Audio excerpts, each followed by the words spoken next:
All right, we're heading towards 4 o'clock. TJ with us. It's been a fun one so far. You earn the right to have a little fun on a Friday when you're a 10-point favorite. Just don't spit the bit now. Also, Rico, the non-zero Chance Urban was in East Lansing this week. We'll talk about it more later. Injury report is out. David, to the main stage. Yes, Brian Branch is officially out. Amon-Ra, doubtful. And then the usual Taylor Decker, questionable. Kirby Joseph's questionable. Mosley, questionable. Reynolds is questionable. Vaitai, questionable. Jamison Williams is on here as questionable as non-injury related. But then a new addition to the injury report today is Jahmyr Gibbs with a hamstring is questionable. TJ? Yeah, Gibbs, that just popped up today because he had practiced all week. So hopefully just a little tenderness. Yeah, I'm not surprised with Branch, not surprised with Amon-Ra being doubtful. I mean, I imagine... I just don't think they're going to play because of the opponent. Well, if this is a Week 18 game against Minnesota and you got to win for the division, these guys are probably playing. Right. If this was the Cowboys, if this were the Eagles, this were the Niners, I got a feeling those guys would find – St. Brown would find a way to get on the field. But this is one where you're double-digit favorites over the Panthers. And, yeah, I know you don't overlook teams – but, guys, if we don't play you this week, that's an extra week of rest, and we get you ready for the next 2 games where we're really going to need you on the road. Yeah, and just to make that clear, that's not the player decision. I mean, Amon-Ra was even in the locker room yesterday walking around, and, like, he's going to put up a fight. Amon-Ra will play you in a back alley. He's going to put up a fight to play. Like, that's just the type of guy he is. Branch was probably going to put up a fight to play. Sometimes you just sit back, and sometimes it's ultimately not your call. If Campbell sits you down and the training staff sits you down and explains everything you just said and we're not playing you, it's their decision. I'm not saying Amon-Ra sitting there saying, "Oh, it's the Panthers. You guys go take care of this one." That's not. That's right. Not, no, NFL players don't do him. that. Yes. So I just want to clear that up. It's not their decision. It's probably the team saying, "You know what? It's week 5. We still got a whole lot of football left. We don't need you. We don't need this thing lingering around into November and December, and then we're missing you for some of those important games coming up down the road." So yeah, it goes back to everything we talked about. I mean, if you're the team you think you are, you're the team we think you are, which is a damn good football team, a tough football team, you find a way to still go out there and grind out wins even when you're missing players. I have a question. Why is it that all these injuries are here? We're worried about Amon-Ra. We don't have Branch anymore. How come the line hasn't moved? It's still at 10, 9.5 some places. It's right there, double digits. Carolina's hot garbage. Is that really the reason they disrespect Carolina that much? It'll probably change. I mean, this just came out, probably 10 minutes ago, so I would imagine it might change a little bit, but probably not much. But here's the other thing, Kenny, you got to remember, too, like it's the worst of the 3 rookie quarterbacks. On the road, it's a winless team. You have to incentivize bettors to want to bet. And even at 10, the number isn't – it's a lot like Dolphins-Giants. Oh, it's 12. You could offer me 17, and I don't know if I could bet the Giants.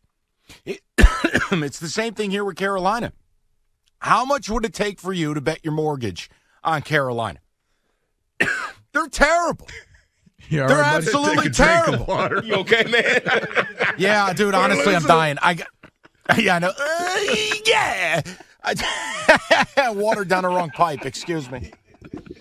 Let me say this, though, while you're gathering yourself. I did look up the last time the Lions were double-digit favorites was 2017 against the 0-8 Browns. Now, the Lions were going into that game at 4-4, so they weren't no great team here. But, yeah, when you got an 0 for team, that does matter, right? Yeah, well, for sure it does. And, the Panthers have been – they played the Saints tough. I mean, even week 1, they played the Falcons tough. The Falcons kind of pulled away. But this is just – you're in a different league now, right? You're not one of those teams that should be, I don't know, we're missing a guy and, I'm getting nervous, right? Like, you're not that team anymore. You've got depth. The good part defensively, too. And I know Branch, look, he's been a playmaker. That guy has been all over the field throughout the first 4 games. He seems like he's always around the ball. He's always making hits. He's always in the right spot. He's kind of that energy, bug that you kind of inject into your defense. Well, he's going to be out. Well, the good news is, you get a guy hopefully back. I know he's listed as questionable, but Emmanuel Mosley, right? Yeah. This is a guy that they brought in to be a big part of that defense as well. they kind of play similar positions. I know Mosley's played outside, inside. You got a good problem. That's a good problem to have when you're missing a guy and you say, okay, we're good because we got other guys, we got other vets, we got other players that we know are playmakers. We can put him in and we'll be just fine, right? And that's not a position that this team was in even last year, right? I mean, if they were missing guys, you're sitting there saying, oh, that changes everything. Now the fact that, Amon-Ra's doubtful and Branch is out, none of us are panicking. I mean, okay, yeah, is it ideal? No, it's not ideal, but you're still a good football team. You find a way to go out there and take care of business. But let me ask That's you the bottom line. Let me ask you this, TJ, because how much is the Branch injury on the coaching staff for letting him go back into the game against Green Bay? I mean, look, I think on a game day procedure, if you get injured, and you go get checked out, it's ultimately up to the trainers and the doctors to clear you. You say, okay, and I know, look, when he was getting checked out against the Packers, I kind of freaked out. I was like, oh my God, I hope they're not messing with his Achilles back there or anything. You see him come back on the field. Obviously, he got cleared. Once you get cleared, right, like the coaches, hey, they don't know. You're not telling them what's going on. You're just saying, yeah, okay, he's good. Nothing's broken. He's good. He's feeling good. He's running around. So I don't put that much on the coaches. Plus, you figure, I mean, you're getting 10 days off after that game. I mean, you know what I mean? It's just different. It's different operation on game day than it is if a guy gets hurt on Friday or Saturday and now you got time to plan for it. Sundays, game days, you don't have time to plan for it. So if the coaches say, hey, or the trainers say, guy's up, guy's good, he's feeling good. Okay, as a coach, let's get him back out there. And look, I think Brian Branch is one of these guys that fits into that kind of toughness category when you talk about Amon-Ra St. Brown. And even when you talk about Jared Goff, I mean, not only the mental toughness, but the physical toughness he has of just wanting to be out there. I mean, that's contagious. And that's something that I really think that whole locker room has. They play through a lot of injuries. They play through a lot of stuff. But it's kind of the tone that the coaching staff, sets, and that's the expectation that they set. You're not going to be 100% all the time. You go out there and play. So it was a bummer that he re-aggravated that injury. It seemed like later in that Packer game. Yeah. But I don't put that much on the coaches. I mean, that's just a young kid wanting to go out there and help his team. And, it's football, man. Things happen. No, I was with you. I thought the unforced injury, I thought, man, that's either a knee or an Achilles. Yeah, please don't let it be that. But don't start with an A. Right. But when ankle's okay. But right. Not the other A words. Even ankle, okay. High ankle sprain, you're at least gone for 5 weeks. But he came back into the game, and it was just like, all right, is this something you really want to do? Because, every player is going to say, Coach, put me back in. But this is where you need to be the adult in the room.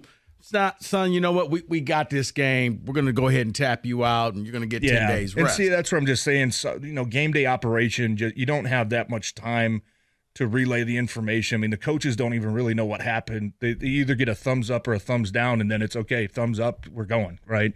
You don't have time to say, well, it's kind of bugging him a little bit. Well, he's jogging on the right. You don't have time to dissect everything. Right. It's just thumbs up, thumbs down. So I don't really put that on anybody. I mean, it's football and those type of things. You also got to trust the team. You got to trust the team, like you said earlier in the segment. You got to trust the team. Like everybody wants to come down on the players, whether they play or don't. A lot of times, the adults in the room have to stop the player from playing because they are looking out for the player when the player oftentimes is not looking out for themselves. Yeah, and that's 100%. Be careful. That's what's going on probably this week with 14 with Amon-Ra St. Brown. I mean, he's a guy that he's going to claw and scratch and do everything he can to get on that field, and it's going to have to be ultimately a judgment call from.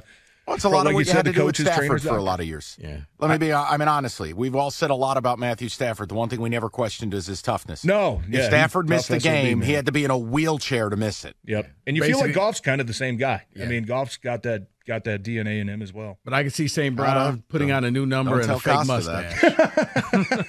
No. I'm 15. Yeah. Marvin Jones looks smaller this week, doesn't he, guys? I'm wearing a visor. It's bright in here. All right.